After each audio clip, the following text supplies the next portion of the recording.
नमस्कार विद्यार्थी मित्रांनो.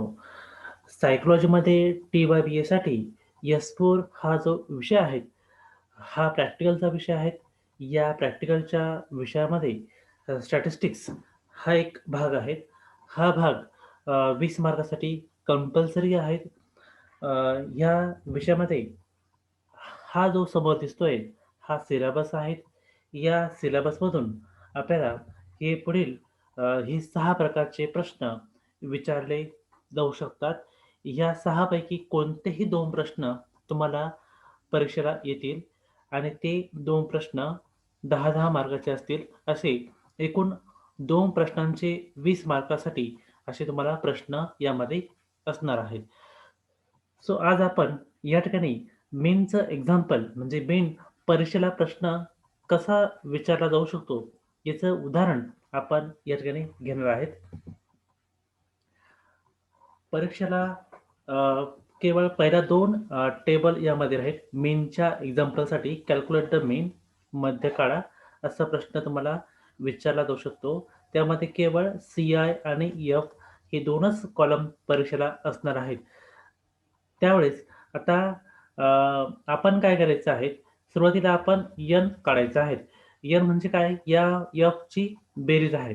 तर आपण जर एफची बेरीज केली तर 5 अधिक 7 बरोबर हे आपले 12 होतात. 12 आणि 8 टोटल आपले 20 होतात. 20 आणि 6 26, 26 आणि 4 30. हे आपले 30 झालेले आहेत. आणि सी-आय हा म्हणजे क्लास इंटरव्हलचा कॉलम आहे.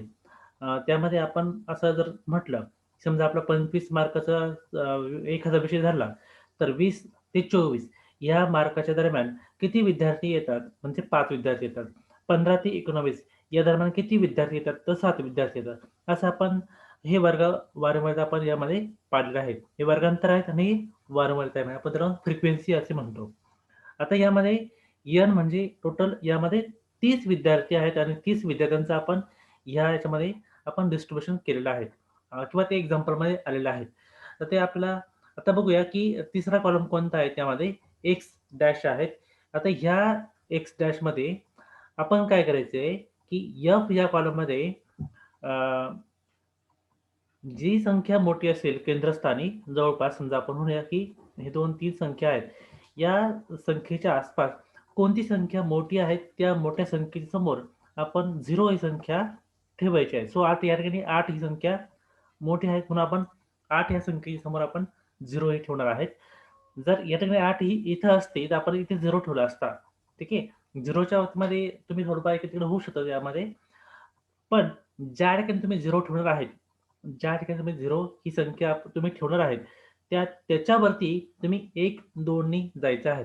1, 2 आता ही संख्या प्लसमध्ये असणार लक्षात घ्या. पण आपण प्लस लिहिण्याची गरज नाही. सो आपण इथे 1 आणि 2 असं यामध्ये राहणार आहे.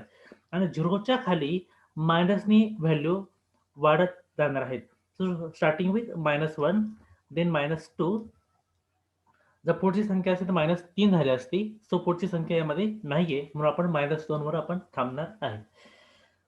यानंतर पुढचा जो कॉलम आहे तो एफ-एक्स डॅश आहे. एफ-एक्स म्हणजे काय? एफ आणि 1 चा गुणाकार. एफ आणि 1 चा गुणाकार. सो या ठिकाणी आपल्याला गुणाकार यामध्ये करायचा आहे. सो आता 5 दुणे 10 आपले होतात. 5 दुणे 10 यामध्ये आहेत. 7 एक 7, 8 0 0, 6 एक 6 वजा 6 राहील कारण 1 ला वजा चिन्ह आहे. 4 दुणे 8 वजा 8 राहील कारण 2 ला वजा चिन्ह आहे त्यामध्ये. आता यांची आपल्याला बेरीज करायची आहे. सम ऑफ एफ-एक्स. सो तुम्ही यामध्ये एक परीक्षेला तुम्हाला कॅल्सीचं अलाउड आहे. तुम्हाला कॅल्सी अलाउड आहे. त्यामुळे तुम्ही डायरेक्टली हे कॅल्सीमध्ये जरी कॅल्क्युलेशन जर केलं समोरचं जे आहेत ते, तरी त्याला हरकत नाही.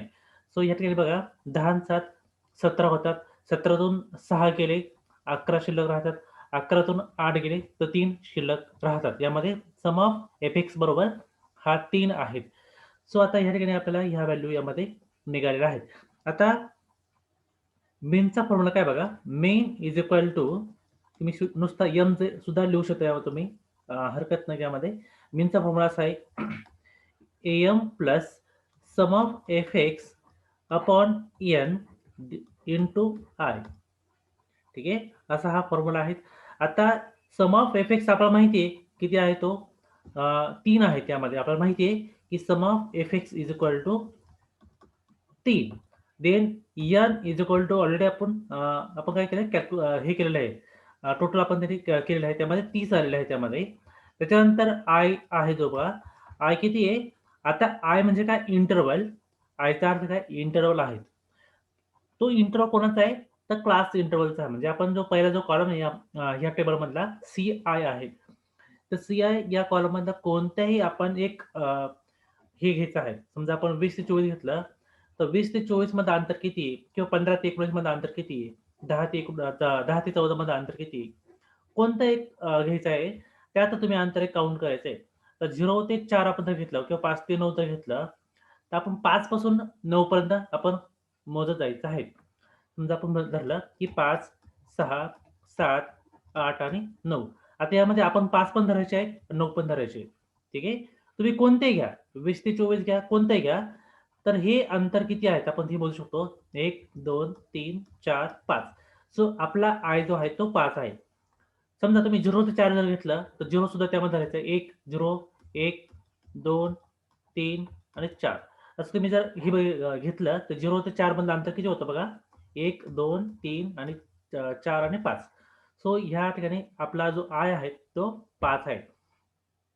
थोडक्यात आय म्हणजे काय, की सी-आय मधल्या कोणत्याही क्लास इंटरव्हलचं अंतर, की ते अंतर ती स्वतः जो पहिला अंक आहे ना, ते सुद्धा कन्सिडर त्यामध्ये घ्यायचं आहे. ते म्हणजे आपला आय असेल. तो तो म्हणजे आपला आय असेल, हे यामध्ये लक्षात घ्यायचं आहे. सो आता आयचं आपली व्हॅल्यू निघाली आहेत. राहिला प्रश्न फक्त एम. आता एम काय आहे बघा, एमचा फॉर्म्युला आहे. आपण ज्या संख्येसमोर आपण 0 ही संख्या ठेवली आहे. बघा या ठिकाणी आपण ही 0 आपण घेतलेला आहे. ह्या 0 संख्येसमोरील जो क्लास इंटरव्हल जो आहे ना, बघा हा क्लास इंटरव्हल आहे. तो 10 ते 14 आहे. बरोबर? आपण ह्या 10 ते 14 ची आपण काय करायची? बेरीज करायची आहे. 10 प्लस 14 याला भागीले आपण काय करायचंय? 2 करायचं कारण ह्या 2 संख्या आहेत. बरोबर? आपण 10 ते 14 यांची आपण काय करायची? बेरीज करायची. 10 ते 14 ची बेरीज होती 24. 24 भागिले 2 बरोबर 12 असं आपलं या ठिकाणी उत्तर येत आहे. सो आता या ठिकाणी आपल्याला ह्या फॉर्म्युलामधल्या सगळ्या किमती मिळालेल्या आहेत. तो आपण फॉर्म्युला इथे पुन्हा मांडतो मी मुद्दामून. M mean is equal to M plus sum of F X upon N into I. ठीक आहे. हा फॉर्म्युला मी या ठिकाणी पुन्हा मांडला आहे. आता एमची आपल्याला व्हॅल्यू निघाली 12. सो या ठिकाणी मी पुन्हा मांडतो 12. सम ऑफ एफ-एक्स काय आपला या ठिकाणी 3 आहे. भागिले एन किती आपला तर 30 आहे. गुणिले आय किती आहे तर आपला 5 आहे. सो आता फक्त आपण काय करायचं हे कॅल्क्युलेट करायचं आहे.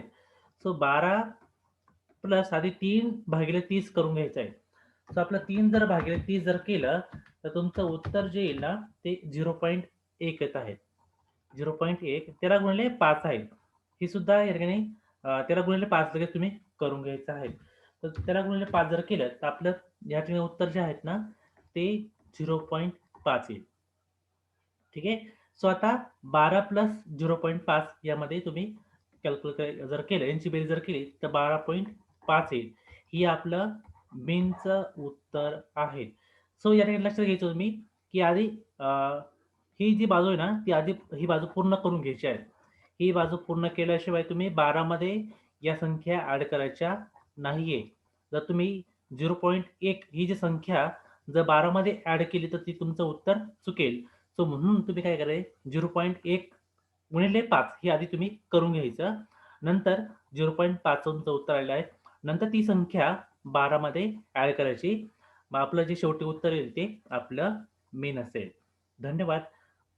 तुम्हाला हे समजलं असेल अशी मी आशा करतो. या ठिकाणी आपण आज थांबूया.